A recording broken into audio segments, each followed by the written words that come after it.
2024 good bye చెప్పి 2025కి స్వాగతం పలికేందుకు అంతా సిద్ధమవుతున్న తరుణంలో మందుబాబులకు గుడ్ న్యూస్ చెప్పింది ఏపీ ప్రభుత్వం. అర్ధరాత్రి వరకు మద్యం అమ్మకాలకు అనుమతించింది. మద్యం అమ్మకాలతో ఆదాయం పెంచుకునేందుకు ప్రభుత్వం సిద్ధమైంది. సాధారణంగా ప్రతిరోజు రాత్రి 10 గంటల వరకు మద్యం అమ్మకాలు జరుగుతుంటాయి. అయితే డిసెంబర్ 31 అలాగే జనవరి 1వ తేదీన మద్యం షాపులు, బార్లు, క్లబ్బులు, ఈవెంట్లకు రాత్రి 1 గంట వరకు అనుమతి ఇచ్చారు. వాస్తవానికి ప్రతిరోజు రాత్రి 10 గంటల వరకు మద్యం అమ్మకాలకు అనుమతి ఉంటుంది. కాకపోతే న్యూ ఇయర్ వేడుకలు ఉండడంతో మద్యం వినియోగం ఎక్కువగా ఉంటుంది. అందుకే ప్రభుత్వం ఈ నిర్ణయం తీసుకుంది. ఇక మద్యం షాపులు, బార్లు అందుబాటులో లేకపోతే మందుబాబులు బెల్ట్ షాపుల్లో అధిక ధరలకు మద్యం కొనుగోలు చేయాల్సిన పరిస్థితి. కానీ ఇప్పుడు అర్ధరాత్రి 1 గంట వరకు మద్యం అమ్మకాలను అనుమతి ఇవ్వడంతో మందుబాబులకు ఇకపైన అధిక రేటుకి మద్యం కొనే అవసరం ఉండదు ఈ 2 రోజులు.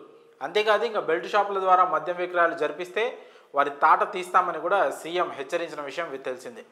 ఇక మరోవైపు కొత్త ఏడాది సందర్భంగా బయటి రాష్ట్రాల నుంచి మద్యం ఏపీలోకి రాకుండా ఎక్సైజ్ శాఖ ముందస్తు జాగ్రత్తలు కూడా చేపట్టింది. మంగళవారం ఉదయం నుంచి బుధవారం ఉదయం వరకు దాదాపు 2 రోజుల పాటు కూడా సరిహద్దుల్లోని చెక్ పోస్టులు, బోర్డర్ మొబైల్ పెట్రోలింగ్ పార్టీలను అప్రమత్తం చేశారు. రాష్ట్రంలోకి పొరుగు రాష్ట్రాల మద్యం రాకుండా తనిఖీలను ముమ్మరం చేయాలని excise enforcement director Rahul Dev Sharma ఆదేశించారు. ఇక ప్రతి గంటకు తనిఖీలు చేసి ఫోటోలను ఎక్సైజ్ వాట్సాప్ గ్రూప్లో పంపించాలన్నారు. ప్రతి చెక్ పోస్ట్ మొబైల్ పార్టీ పెట్టాలని, షిఫ్ట్ల వారీగా రాత్రి పగలు తనిఖీలు ఖచ్చితంగా కొనసాగించాలని తెలిపారు. అలాగే న్యూ ఇయర్ పేరుతో అదనపు వసూళ్లు చేసే వారిపై నిఘా పెట్టారు ఎక్సైజ్ శాఖ అధికారులు. ఏపీలో మద్యం విక్రయాలు భారీగా పెరిగాయి.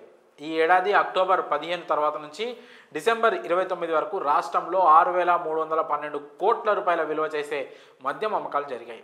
మరి ఈ విషయం తెలిసిన మందుబాబుల ఆనందానికైతే అవధులు లేకుండా పోయాయి.